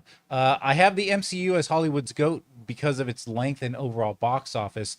Don't think we'll ever see a franchise do this again with 30 films connected and still going. I know it's not your GOAT, and Lord of the Rings is, but if Hollywood closed tomorrow, where roughly would you rank it? I'm guessing you will have Star Wars, Lord of the Rings in front, but surely nothing else. Tons of other things. Now, if you're talking, it depends on what is the scope you're talking about. Are you talking about pure financial success? Well, then nothing will touch the MCU. I mean, it's just, they've made over $30 billion in box office receipts. I mean, nothing will ever touch that. Sure. If you're just talking about pure business success and like pure numbers, if you're talking about quality of the franchise overall. Now, listen, I'm a big MCU fan. You guys know this. I'm a massive MCU fan, but no, I don't have it anywhere near the top. Nowhere near the top. Is it really great and enjoyable? Absolutely. But yeah, there are, I'm not even going to sit here and take the time to make out the full list. But when you take all the good and all the bad, and then you compare it to other franchises with all their good and all their bad, I think it's great. I love it. I enjoy it. One of my favorite things, but it's considerably, I don't know, maybe 10, 11, 12, somewhere down there. Would just be my guess off the top of my head. All right, what's next? Black Knight says, with the T'Challa recast rumors, I was surprised Aaron Pierre's name wasn't mentioned. Once asked if the studio would shy away from casting Cavill as Bond while he was still Kal-El, and you said no, but is it maybe different for a star to pick up two prominent franchise roles so close together as Pierre in Green Lantern? I think they would probably lean away from it. But also remember, Pierre's name never came into the conversation. Couldn't even, first of all, Aaron Pierre's name wasn't even in the public consciousness until, what was the name of the same streaming movie again? Oh boy. I gotta look that Something up. Ridge. Yeah. I got you. Hold on. It's the Netflix movie that's pretty good. Yeah. It's Something Ridge. Iron Anyway. Ridge. Or no, Rebel no, Ridge. Rebel Ridge. Rebel yeah. Ridge. Like nobody even knew his name before Rebel Ridge. So the discussion about who's the next James Bond has been going on now for years, and nobody even knew the name, Pierre's name until like Aaron Pierre until like a year ago or less than a year ago. So that's one of the main reasons why his name hasn't been in the discussion. Can you get somebody who's in the DCU to also be in the MCU? Absolutely. But it's ideal if it's not at the same time. Now, Lawrence Fishburne did. He was both in the DC cinematic universe as Perry White and in the MCU and the Ant-Man things at the same time. That's right. But He was in what? What was Ant-Man. Ant-Man. Oh, yeah, He was in right. Ant-Man too. So I mean, there's that, but and besides that, I'm not saying you can't get a no name for James Bond. But it's one thing to cast a guy in a role in a movie. It's another thing to put an iconic name in Hollywood that's supposed to be a long franchise and put it on a guy who's done what? One Netflix movie? Pierre's had a number of other things, including being in that one kind of underrated show, Krypton. Remember Krypton? I liked that show. He's from the House of M in that. Not just the letter M, like EM. He's from the House of M in that. I liked him in that show and everything. He was in Old as well. What's that? He was in Old. That's right. Yeah. I totally forgot about that. So he's got a resume. He's been in a number of things, but I just don't know if that guy right now, and also did the voice of Mufasa. Yeah. But I mean, that's not, you know. But I don't know if that's a guy you can hand a big role to, but do you hand a decade-long carry the franchise? I don't know if he's that guy yet. And again, the main reason his name hasn't been in there is because nobody knew his name prior to Rebel Ridge. So, and do you want him concurrently being the brand new Bond while he's also a Green Lantern? Probably easier to do that than if it was the MCU and the DCU.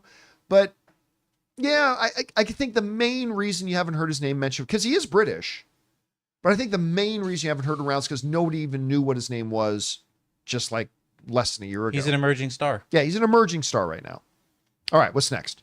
Lawrence says, hi team, have you seen the trailer for the Stan Lee, the final chapter documentary? No. I saw it on Hollywood Reporter this morning, and it's honestly a hard watch. Thanks for taking the question and bring on the filthy. I have not, but I'm very interested. I'm intrigued. I mean, when I was putting the final show notes together today, that was not yet on, where you say it was, the Hollywood Reporter? Yeah. Hollywood Reporter. Okay, yeah, like Hollywood Reporter is one of the daily outlets that I go through every day. And when I went through it earlier this morning, granted it was like 6 a.m., I had not yet seen it on there, but I am definitely interested. I will check it out. So thank you for putting that on my radar and make sure I know about it. All right, what's next? Okay, we got Rainbow Randolph. Have you watched? Yeah. Such an underrated movie, Death to Smoochie. Friends come in all sizes. Have you watched the season premiere of Righteous Gemstones? Great start to the season. Bradley Cooper as Elijah Gemstone was a surprise. I love Danny McBride. Directed a great episode, also random. But did you know that Ray Fiennes is in the 28 Years Later trailer? don't think I caught that. I think I did. I'd have to rewatch it. Yeah, I can't remember exactly. I have never watched The Righteous Gemstones. I'm trying to get through Mythic Quest. I love Eastbound and Down, so I definitely want to see Righteous Gemstones. I just haven't started it yet. Isn't Adam Levine in that too? Yep. From Workaholics? Yeah, it's the three main people are Adam Levine, John, I almost said Lithgow. Yeah. John, Bernthal. No, are you talking about Righteous? yeah, he plays the John Goodman. John Goodman, thank you. John Goodman and Danny McBride. and Danny McBride. They're the three main leads of it. I think I've always heard good things about it. Me too. Adam Devine. Yeah. Not Adam Levine, who is the lead singer Devine. And of course, yeah, exactly. Maroon 5. And of course, Walton Goggins is in it. Well. I've always heard really good things about it.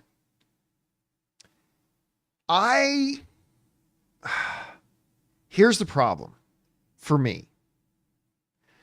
It hits, at least on the surface and in appearance, it hits a little home for me because I used to travel in some of those hardcore evangelical circles. Like the extreme stuff, like the stuff that's in Righteous Gemstones, always made my eyes roll. But it's like, I don't know. It's like pushing on a bruise for me. I don't know. But everybody tells me the show's really funny and I love everybody involved with it. So at some point I really should get involved with it, I think. All right, what's next? We got Alfie says, hey crew, just a quick question. Have you heard anything about a Poker Face season 2? I love the first season. I'm excited for season 2, season 2. If there will be one. I believe it's coming out soon. Like it's done. They're number one, they are doing it. Number two, the production on it is completely done, and they've already got a scheduled release date for it, if I'm not mistaken. So anyway, I do know for 100% fact there is a season 2. Yeah, I'm just not quite sure when it starts. I mean, there was an article on Deadline just 7 days ago about everything you need to know about season 2. So yeah, so there you go. It's absolutely coming. It's 100% coming. All right, what's next? R3L2 says, hey, John, some DC fans need a clear understanding that Zack Snyder doesn't own DC Comics. He was just a director for hire who directed some DC films, and the studio decided not to move forward with his plans. He's not like Hamada or Gunn's Safran position. Well, it's true. I think there were some people who fundamentally misunderstood. They thought he was a Feige or something like that. Yeah, no, and he was never the Feige. Now, did he have more creative input over the overall direction of the cinematic universe than an average director does who's jumping into a cinematic universe? 100%. But he was never the Kevin Feige of the DCU. As a matter of fact, and this is where I think they really went wrong. There was a big push. They came very, very close to firing Zack Snyder before they started shooting Justice League. Like right up to about 3 weeks before Justice League started shooting, there was a lot of the WB executives had decided we need to move off of because they weren't happy with the performance they got out of Man of Steel, despite the fact that it is one of the greatest comic book movies ever made. They certainly weren't happy with how Batman versus Superman turned out, at least the results. I like Batman versus Superman, but whatever. And they had decided that the direction the overall thing was going in wasn't working, and they needed to move off him. The only reason they didn't fire him before production began on Justice League was because they just decided it was too late to fire him. That they had already spent all this money on development. They had already spent all this money. The movie was ready to start shooting in just a couple of weeks, and they decided it was simply too late. Now, that decision led to a domino effect that became the biggest, ugliest mess in film fandom history. Because then they let him make the movie and decided to part ways with him later anyway, brought in another director to finish it off and do whatever, and then it created this whole release the Snyder Cut circus that is, I don't think the damage done by all that will ever truly be recovered. So the indecisiveness of the AT&T owned Warner Brothers, it is no longer AT&T owned and run, but at the time it was AT&T that owned and ran Warner Brothers. Yeah, they were, that indecision created one of the worst incidents in film fandom history that did more to make the film fandom a divided, toxic, unbearable place. And it's all because of the AT&T owned Warner Brothers were so indecisive at the time. And listen, none of that was Zack Snyder's fault. Zack Snyder was just a guy trying to make the best movies that he could. Whether you like them or not is up to you, but that he was just a guy who was trying to make the best movies he could. But it was the studio's decisions at the time that really created a circus that, again, I don't think fandom will ever truly heal from or ever truly recover from. All right, what's next? The Black Knight says, loved Wicked, gave me a buzz, so I went back and watched Oz the Great and Powerful. I liked it when it came out, but it's not aged well. I was surprised it cost $215 and Wicked was $150. Wicked CGI is a big jump in quality 10 years. Well, a lot of that is stuff you do in CGI. Like CGI is also like a lot of other things. Like doing certain CGI 10 years ago would have been a lot more expensive than doing that same CGI today. Right? So, and by the way, I do like Oz the Great and Powerful. I like that movie. I think Wicked is better. But I liked Oz the Great and Powerful. It was okay for me. I remember being excited about it, but I was like, oh, okay. Yeah, I don't think it was a super all-time memorable movie, but I got a kick out of it. I still remember, too, I got together with Sam Raimi. I had the opportunity to get together with Sam Raimi and sit down and talk to him about the film. And he gave me, I don't collect a lot of stuff, but he gave me one of my favorite things. He actually gave me this gold, not real gold, but he actually gave me this gold coin from the movie. And I don't know why. I just got a big kick out of that. And I still have it to this day. And it's, but I enjoyed the film. I really did. All right. What's next? DJ says, Time Machine, J.J. Abrams walks into your office, says, look, I tried. I know it's not good, but it's Star Wars, so it'll make $1 billion plus. I just can't crack the code. This is all I got. You say, okay, let's go, or do you turn down the $1 billion? Those are the options. We would just add our ideas. Well, let's put it this way. If you're talking about J.J. Abrams' The Force Awakens, I think The Force Awakens was great. Yeah, I do too. I don't think it's as good as Rogue One. I don't think it's as good as, obviously, the original trilogy. It certainly beats the living shit out of any of the prequel garbage. I thought the problem was always after The Force Awakens. And not having a plan. And having zero plan. So if you're talking about The Force Awakens, I'd say, no, keep everything as it is. If you're talking about The Rise of Skywalker, which was a dumpster fire, man, I don't know. I mean, the movie's completely terrible, but the old saying, there's no crying over spilt milk, no use crying over spilt milk. It's like, it's done. It happened. Yeah. Let's just move on, sort of thing. Yeah. Man, that movie was atrocious. I remember the days when, I used to edit all the junket interviews that we do at AMC and Collider. Like, I just got loads of them. And I remember we did the JJ one when they were interviewing for The Force Awakens. And I was like, oh, excited about this thing. It's been great. And this is going to be a cool interview to cut.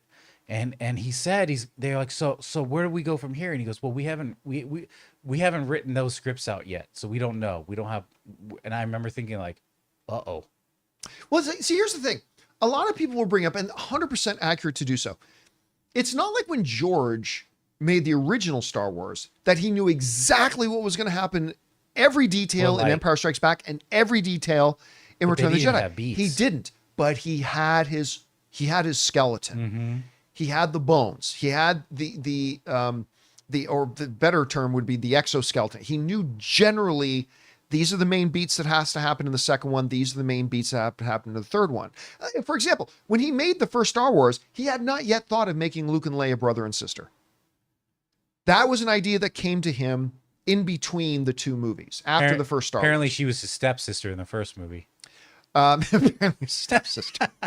So, but he knew generally, though, despite, that little story detail, and a few other story details, sure, but he generally knew what the movie was going to be. And he knew what Return of the Jedi was going to be. And yeah, there were some details that he figured out and changed a couple of things here and there. But like literally with the sequel trilogy, they didn't have anything planned out. The only thing they knew was that Rey was going to be a nobody. And that was important. Yeah. And then they changed that It made her like, to know she's going to be Palpatine's sort of granddaughter. yeah. And the And like, Skywalker now. what? So the only thing they did have a plan for, that Rey ends up being literally from a nobody, which is an important thing. The Force chooses. And that was big and important to it. And that was the plan. And then their lack of a plan made them even divert away from the things they did Became have planned. reactionary. Yeah, they became so reactionary, and they led us to, I think, the only one of the Star Wars sequel movies that was worse than one or two of the prequel movies. The Rise of Skywalker is just such a dumpster fire. It's so bad. Anyway, all right, what's next? We got Anonymous. Always thought Fisk as Daredevil's Lex Luthor. Episode 1 solidified Bullseye as Daredevil's Joker for me. They're gonna hate each other forever. Gallo tearing Fisk a new one might have been my favorite scene in the show so far. That was a great scene. That was crazy, man. That was an awesome scene. And you could sort of see Kingpin waking up. Like Right. you could see Fisk. Fisk was there, but you could see Kingpin starting to emerge out of his pores, right? And that's it. I don't think Bullseye is nearly important enough in the story to be his Joker. Like I to be like the Joker, Batman's Joker. I don't think Bullseye in this television series is going to be that. It's far too random and whatever. But I mean, it will be interesting to see how they decide to use him, if they decide to use him at all as the series moves forward. Yeah. All right, what's next? But if anyone ever talks to you about how good a sandwich is, don't look under the wrap. Just ignore it. Yeah. DJ says watched Red Notice. Was what I expected. Two popular actors with running around at Christmas. With the budget spent, is it possible they can claw back money from selling it to different streamers annually? I think it's good enough for kids to cling on to. I think you're talking about Red, Red One. One, Yeah, Red One. Yeah, Red A level Notice 4 is also naughty two famous listener? actors running around and all that kind of stuff. Yeah, you're talking about Red One. I mean, I don't know. Maybe they could. I really don't think any streamer is going to pay significant money to have it on there. So, and Netflix isn't really in the. I don't think Netflix has ever taken one of their originals and then licensed it out to another streamer. I don't think they've ever done that. I could be wrong about that. I'm just saying I don't recall that ever happening. So, no, that's just going to be a financial loser for them. All right, what's next? Anonymous says, "Hey John, when will they release an official trailer for Lilo and Stitch? Doesn't the movie come out in May?" I expect, like somebody asked me that Yeah, I think a it's couple weeks ago. close. I 100% expect one any day now. Yeah. Like they could wait until CinemaCon, Boy, but that's cutting it, even by my standards, that's cutting it a little bit close. I suspect literally I wouldn't be surprised at all if we had one by this time next week. You know what? I would expect we get it it's going to soon. be in our show notes tomorrow because they'll Yep. drop it tomorrow morning. Yep. All right, what's next? DJ says seeing Evans in Deadpool and Red One has made it really noticeable to me how much he bulked up to play Cap. Wish I had that fitness coach. Yeah, I mean, listen, a lot of people, like I remember talking about like watching Hugh Jackman transform himself to get into Wolverine shape for Deadpool and Wolverine.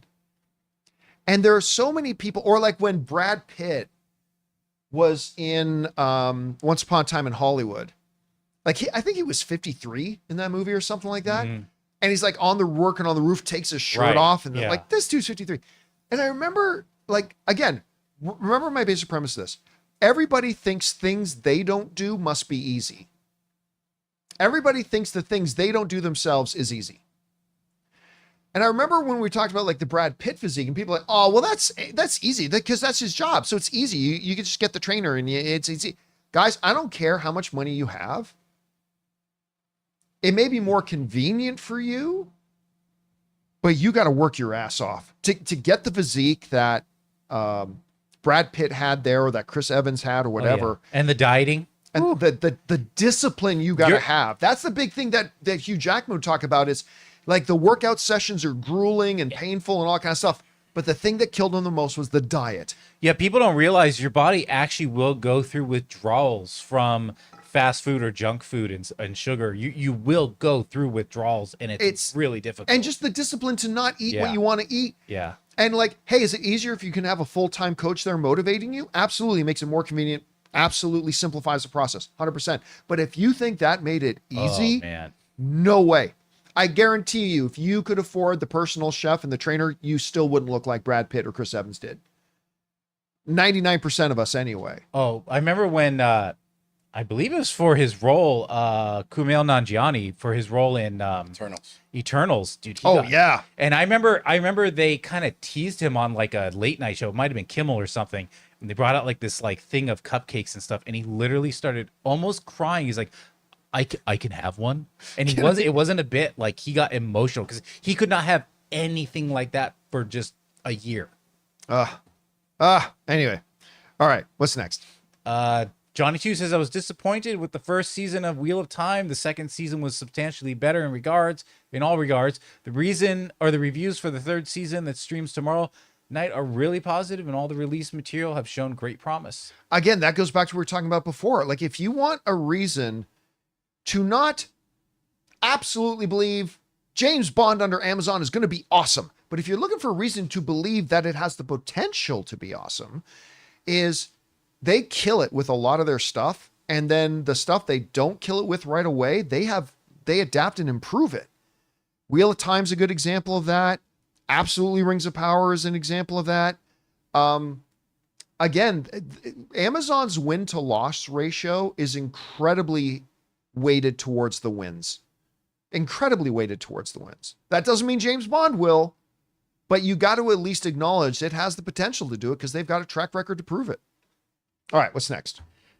Jerry says, I think this is our last tip. Jerry says, hi, John and crew. Another reason for the low viewership for DD for me could be that the subs of Disney Plus maybe hadn't seen the Netflix show and are catching up now before watching the new season. What do you think? Well, that was my very first point. My very first point about why they may not is because it's been 7 years. I'm curious because you can watch those on Disney Plus, what the tracking is for those shows on Disney Plus. Yeah, that would be interesting to see. But again, it had been so long that there was a lot of people who are maybe gotten on board with the hero stuff in the last 5 years or so and just haven't ever had the opportunity to do that. So again, I agree with you. It's just, that goes along with my first point it's been 7 years. Yeah. All right, guys. And that'll do it for today's installment of the John Campea Show podcast. Thank you so much for being here and making our little show a part of your day. Big special thank you to all you guys who sent in questions. Number one, because you gave us great fun things to talk about. But number two, you supported this channel as you did it, and all of us involved with the show. Thank you guys so very much for your support.